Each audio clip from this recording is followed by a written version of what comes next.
All right. Hey guys, how's it going? Well, the lighting sucks. That's okay.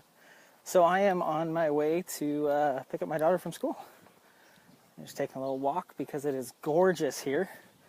It is a good, let's see, it's supposed to be 86. I don't know if it's got up to 86 today, but it's supposed to be like 86. So we'll see. Wow, I think my lens is dirty. Jeez Louise. Hold on a second. Let me see if I can clean this lens a little bit. Don't mind me. I'm just going to put this right in front of you.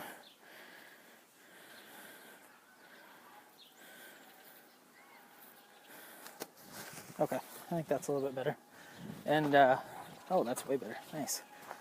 So, today I want to talk a little bit about doubling your income through effective networking. Oh man, I wish I could wear my sunglasses, but if I do, all you guys will see is the reflection of me holding the phone. So, you may or may not have heard me tell this story, but several years ago, let's see, 5 years ago, 6 years ago, I was in a job. I was working 70 plus hours a week, never saw my family. I was out of town like 3 nights a week, missed my daughter's birthday party, missed all sorts of stuff. And I went from that. I was making about $40,000 a year. Maybe a tiny bit more, but the only way I was making more was because I was getting ridiculous amounts of overtime, which it's awesome to make more money, I guess, and it's cool that you get time and a half, but, you know, I kind of would have preferred seeing my family, you know what I mean?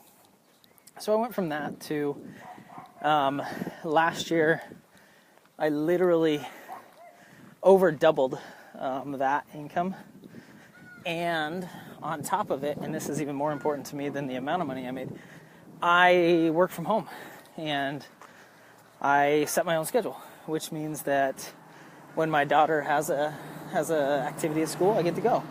Last week they had what they call the bike rodeo, and that's where all the kids ride their bikes to school. The police come, they tell them about safe riding, and they go through a little obstacle course, and then they get to ride their bikes down to a park, play at the park for a little while, and then ride back. So I was able to do that, which is totally, totally cool. And like today, I'm walking to my daughter's school. I'm going to pick her up, and then we're going to walk to do a couple errands, all in the middle of the day. And, you know, all of that came about because of effective networking.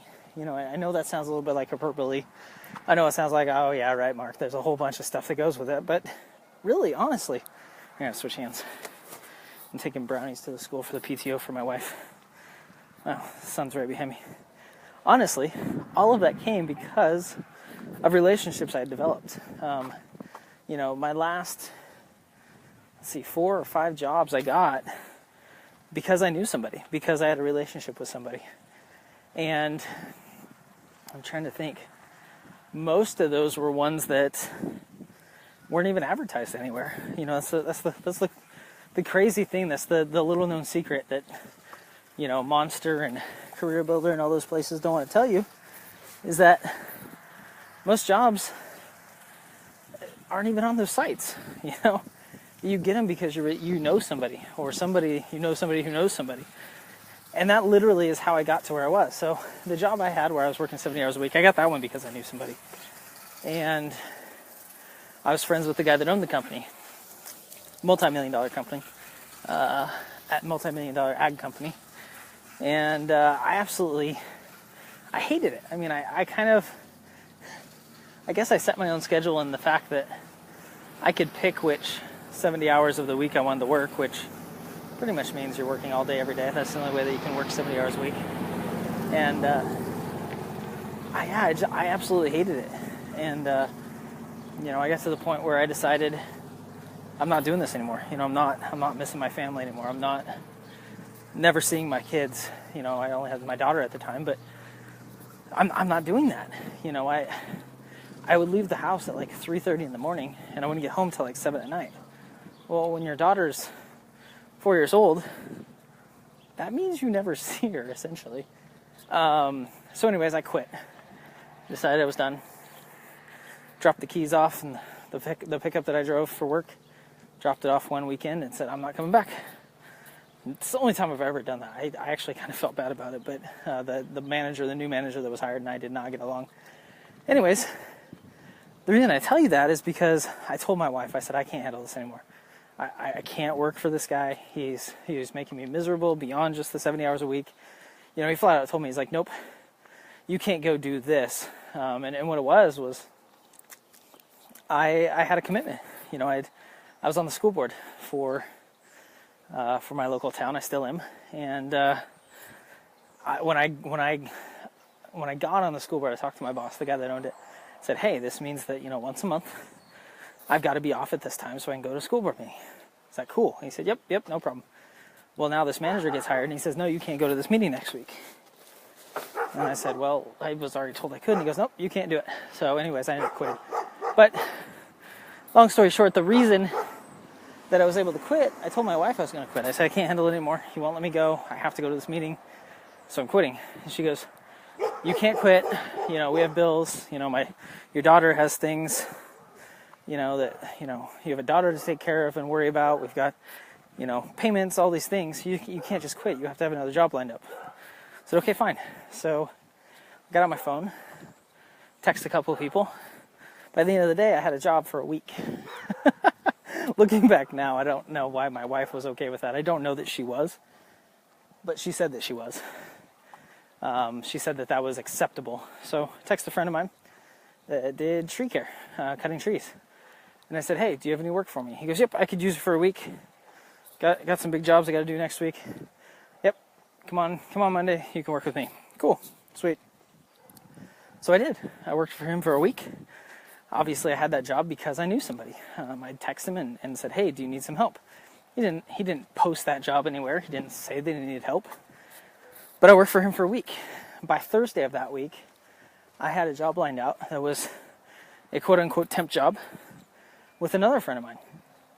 You know, I had told him that I had quit my previous job and that I was, I was working for my friend Scott for a week. But that after that, you know, I didn't know what I was going to be doing. And he said, well, come talk to me. He was the manager, a branch manager for a recruiting company. And he said, hey, I've got a temp job. I haven't put it out to the public yet. I was getting ready to, but hadn't really filled it yet, or hadn't posted it yet. And why don't you come and do that for a while, and then we can move you into some other opportunities. And so I did. Went to work for him the next Monday. Worked there for 6 months or so. And great job. Got to meet a lot of people, got to know a lot of people, did a bunch of networking. Did some networking there that actually led to what I'm doing now a little bit. And so yeah, I worked there. It was temp, turned into full-time. I ended up not really looking for another job, but getting another one again because of somebody I knew. I had a friend that, you know, that job was in a town next to mine. So I had to travel not a long ways. I know some of you that might be in urban areas might kind of laugh at this, but you know, I live in a small town and it was about a 30-minute drive. And to me, it's like, man, that's a long ways. And it was, I don't know, about 25, 30 minutes or 25, 30 miles. So, I mean, it was highway all the way. It's not like I was sitting in traffic and it was 30 minutes. It was just 30 minutes away. And so I had a friend approach me and say, hey, there's a couple of openings where I work, which was in the same town that I live in. So why don't you apply for them? Yeah, sure, absolutely. So I applied for them, got an interview for 2 different positions, actually. One more than I anticipated doing or applying for. Interviewed with both of them. Both were people I knew, not real well, but people that I had known. And ended up getting offered one of the jobs. The cool thing was when I was in the interview process, I really feel like I got the job because of relationships I had built. I mean, I was able to do the job, don't get me wrong, but the guy that was hiring me, and then the 2 people that worked with him, the 2 people that the other like, not really middle managers, but the other managers in the department, I knew all 3 of them. I didn't know them real well. I knew one of them really well. I'd gone to school with her. She was a few years older than me, and I'd gone to school with her brother, and I had affectionately referred to her as my big sister through all of high school. So I knew her really well. But the guy that was doing the hiring, the manager of the department, he was a guy. He had owned a a coffee shop when I was in high school, and it was a coffee shop that all the high school musicians went down and they played and sang at his establishment. And I had done that like 10 years before. I had gone down and sang. And during the interview, it was weird. It was interesting. The second interview that I had with him, he said, "Do you remember me?" I said, "Yeah, I know who you are, Brian." And he goes, "I remember when you used to come in and sing down at Rock Park." That was the name of his coffee shop, Rock Park Cafe. He goes, "I remember when you used to come down, you would sing." He goes, "And you were always really nice to my kids." He said, "You were one of the only ones that would sit down and talk to them. You'd play with them. You'd interact with them. And, I just really appreciate that." Well, crap. I mean, so things I had done a decade before almost came back to benefit me in a job. It was a relationship that I had developed with Brian, not even really through anything I did to him, but something I did to his kids. So, I mean, I got that job. And then during that same time, flashing back to the recruiting agency, I was part of a networking group, and I was introduced to a guy there at the networking group. And we sat down, we were having lunch one day, and told him what I kind of wanted to do, that I wanted to do like leadership training and coaching and stuff. And he said, "Oh, I know a guy that does that same kind of stuff. Let me introduce you." So he does. A guy that lives in the next town over from me.